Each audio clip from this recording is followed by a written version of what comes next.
Nina from Nina's Law. This is podcast 18. I've got the lovely Emma from Cerebral Palsy UK. I'm going to let her talk about what she does and who she is. She's from UP. So please, Emma, would you talk about what you do? Yeah, sure. Hi, Nina. Thank you so much for having me. My name's Emma Livingstone and I'm from UP, the Adult Cerebral Palsy Movement. And we support adults across the UK living with cerebral palsy. UP started because I was somebody who was living with cerebral palsy, who had been discharged from children's services at 16, and believed that nothing would change, that the skills that I had acquired as a child would stay with me for the rest of my life. But when I started working and I got a little bit older and had my children, then things started to change for me, and I couldn't get the medical care and support that I needed. So UP exists really for three reasons. One, to give support to an adult community that had otherwise been neglected. So we've created a home for adults with cerebral palsy to receive support, and we do community support. We have a virtual community centre so that people can come together and support one another, and we offer programmes of support. The other way that we work is that we work within the advocacy, a little bit like the way that Nina's working, in that we're trying to give a voice to adults with cerebral palsy and demand the care pathways for adults that don't currently exist. And we've spent the last few years trying to get cerebral palsy recognised as a lifelong condition and access to lifelong services.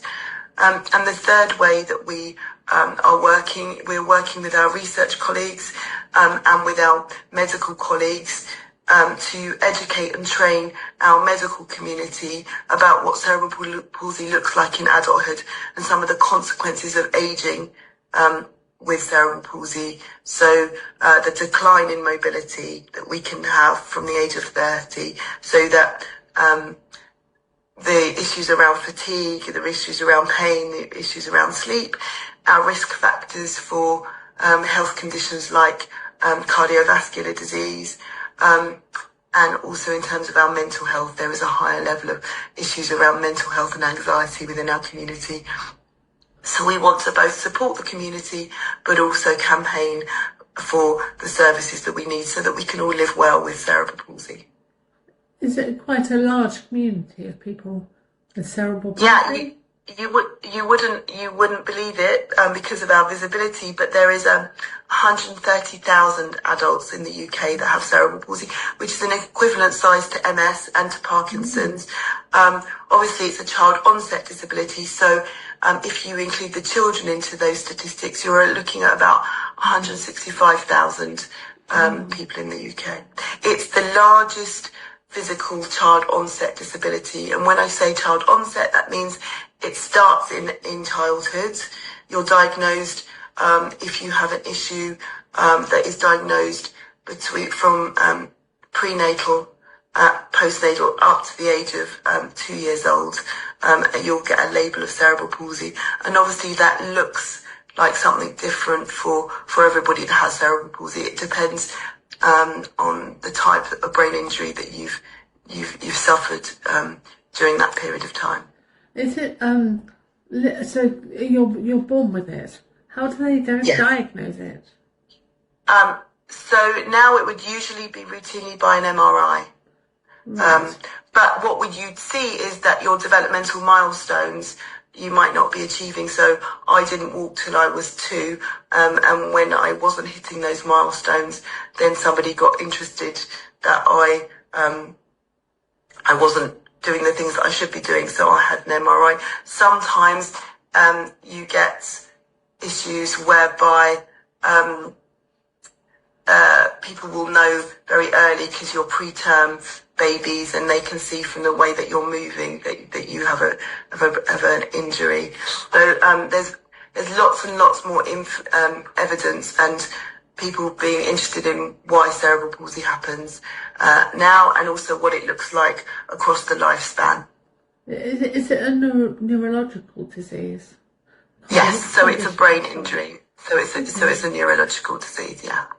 Okay, and so Tell me, Emma, what do you think about Nina's Law? I think Nina's Law is absolutely fantastic. There are so many stories that I could tell you of individuals that need medical support and medical treatment in hospitals, whilst they're living with care at home, either traditional care or the care of their families and their wider community, and therefore they're living quite a functional life. Then you hit hospital where you're vulnerable anyway, and then your care needs are not being taken care of.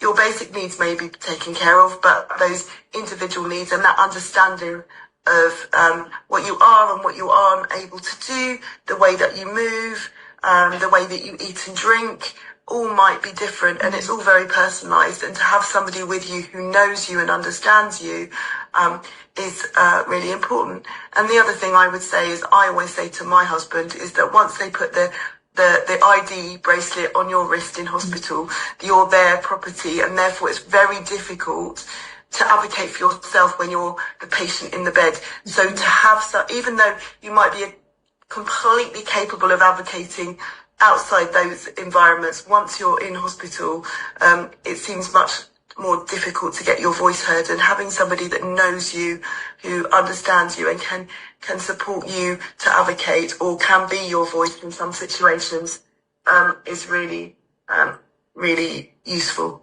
That's it. That's what Nina's Law is all about. So I think, whereabouts are you based? So I personally am based in London, but we're a national organisation, so we support adults across the UK. And how do people get in contact with you?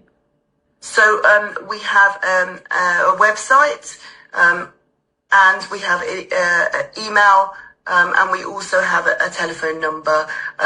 It's www.upmovement.org.uk, and all the information will be on our website, or you can get me at emma@upmovement.org.uk. Okay, and is it just yourself, or is there anybody else? No, so I co-founded the charity with a lady named Miriam Krieger, and she is a neurophysiotherapist by background. So we co-founded the charity together. Amazing. We have a community manager, and we have an advocacy lead, as well as a social prescriber working as part of the team. Amazing, well done. Doing a great job. Amazing. Thank you so much. Really good. So, well, thank you so much, Emma. Thank you. I think there'll be many people out there that will hopefully be contacting you. They may not know about you, but hopefully they will now. So thank you. Fantastic. Thank you very much, and good luck with the campaign. We're behind you all the way. And I just say, please keep signing and sharing. As we're now in Parliament, that I have 2 petitions, change.org, and also a petition in Parliament, but it's all online, Nina's Law. You click through and you'll find it on change.org. They link through directly to Parliament as well. But I need both petitions signing. 100,000, we'll get there. And we'll get it to Parliament, and we'll get it changed for all of us. So, yeah, thank you. Fantastic. So thanks, Emma. Thank you very much.